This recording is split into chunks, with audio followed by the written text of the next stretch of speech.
हर शहर की एक रूह होती है और नरसिंहगढ़ की रूह छुपी है उसकी धरोहरों में, कुछ जानी पहचानी और कुछ वक्त की धूल में गुमनाम। आज हम आपको ले चलेंगे नरसिंहगढ़ की दो ऐतिहासिक जगहों की सैर पर, हाजी वली दरगाह और 16 खंबा। नरसिंहगढ़ किले की तलहटी में एक शांत सी पहाड़ी पर बसी है हाजी वली की दरगाह। कहा जाता है कि यह दरगाह हजरत हाजी वली शाह बाबा की याद में बनाई गई थी, जो एक सूफी संत थे। हाजी वली बाबा ने यहाँ प्रेम, भाईचारे और इंसानियत का पैगाम दिया था। वो समय जब समाज जाति धर्म के बंधनों में उलझा हुआ था। आज भी यहाँ हजारों लोग प्रतिवर्ष अपनी मन्नत मांगने के लिए पहुँचते हैं। कोई अपनी बेटी के ब्याह की दुआ करता है तो कोई नौकरी की, और जब मन्नतें पूरी होती हैं तो यहाँ की सीढ़ियों पर चादर फिर से रंगीन हो उठती है। जी, क्या नाम है आपका? असगर अली। क्या खासियत है, क्या मानता है? यहाँ साहब में अच्छी तरह सबके कार्य होते हैं। पूरे राजगढ़ जिले में मानी हुई दरगाह है, सबकी मन्नतें पूरी होती हैं। मुगल छत के ऊपर आम है।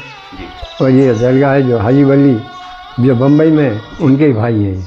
उनके भाई की हाँ, दरगाह है। उनके भाई की दरगाह। तो ये जो आम का पेड़ लगा है, इसकी कोई जड़ वगैरह नहीं? कुछ नहीं है, फली है। नीचे जमीन में नहीं है, जमीन से कोई ताल्लुक नहीं है। अच्छा अच्छा। हाँ हाँ। और इस दरगाह को शायद पहली दरगाह मानते हैं हाँ दिल्ली में। हाँ, वो साथियों को मानती है। दरगाह पर सेवा देने वाले काजी कहते हैं कि इस दरगाह के ऊपर पत्थर पर एक आम का पेड़ लगा है, जिसकी जड़ें नीचे कहीं भी नज़र नहीं आती, और यह पूरा पेड़ साल भर हरा भरा रहता है। यहाँ हजारों लोग हर साल अपनी मन्नतें मांगने के लिए आते हैं। दूसरी मान्यता यह भी है कि बम्बई में स्थित हाजी वली की दरगाह जो है, उनके ही यह छोटे भाई थे जो नरसिंहगढ़ आकर बस गए थे।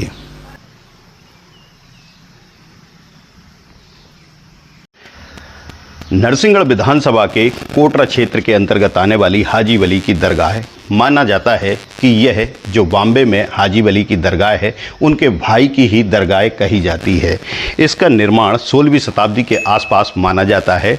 यहाँ की खासियत ये है कि ये जो दरगाह बनी हुई है, यहाँ पर एक आम का पेड़ लगा हुआ है। यह आम का पेड़ आप देखें कितनी बड़ी ऊंचाई तक जा रहा है, लेकिन इसकी जड़ कहीं भी नीचे नज़र नहीं आती। यहाँ सभी धर्म के लोग आते हैं और पुरातत्व विभाग ने इसे स्मारक के रूप में माना है। यही कारण है कि कुछ हद तक अब इसकी देखरेख होने लगी है। जानकार बताते हैं कि राजगढ़ ज़िले में सबसे पुरानी दरगाह इसे ही माना जाता है। हाजी वली की दरगाह से 50 मीटर की दूरी पर स्थित हैं 16 खंबे, जिन्हें नरसिंहगढ़ के राजा श्याम सिंह और उनकी पत्नी के प्रेम की निशानी के रूप में देखा जाता है। इसका इतिहास अलग अलग सुनने को और पढ़ने को मिलता है। कुछ इतिहासकार इन 16 खंभों का निर्माण राजा श्याम सिंह जी द्वारा मानते हैं, जबकि कुछ का कहना है कि राजा श्याम जी के शहीद होने के बाद उनकी पत्नी ने राजा श्याम सिंह की याद में इन्हें बनवाया था। 16 खंभों में निखारी गई शिल्पकला इतनी खूबसूरत है कि इतिहासकार मानते हैं कि जब इसकी जानकारी दिल्ली तक पहुंची तो अकबर ने अपने सिपह सलाहकारों को यहां भेजा था। हालांकि यह शोध का विषय है, क्योंकि अकबर का कार्यकाल 1605 तक रहा है और इसका निर्माण 1600 के आसपास बताया जाता है।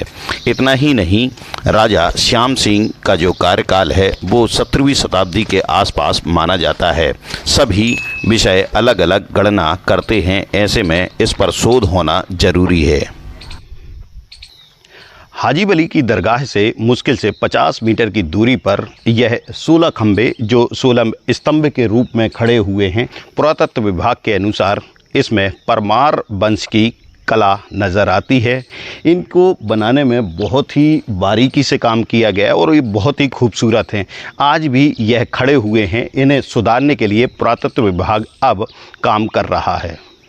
हाजी वली की दरगाह और 16 खंबे, ये दोनों सिर्फ इमारतें नहीं बल्कि नरसिंहगढ़ की आत्मा है। ये हमें याद दिलाते हैं कि इतिहास सिर्फ किताबों में नहीं, ज़मीन पर भी लिखा जाता है, पत्थरों में, दीवारों में और लोगों की यादों में। तो आइए इस विरासत को बचाएं, उसे जानें, क्योंकि जब तक हम अपनी जड़ों से जुड़े रहेंगे हमारी पहचान भी कायम रहेगी। भानु ठाकुर, इनसाइट स्टोरी के लिए।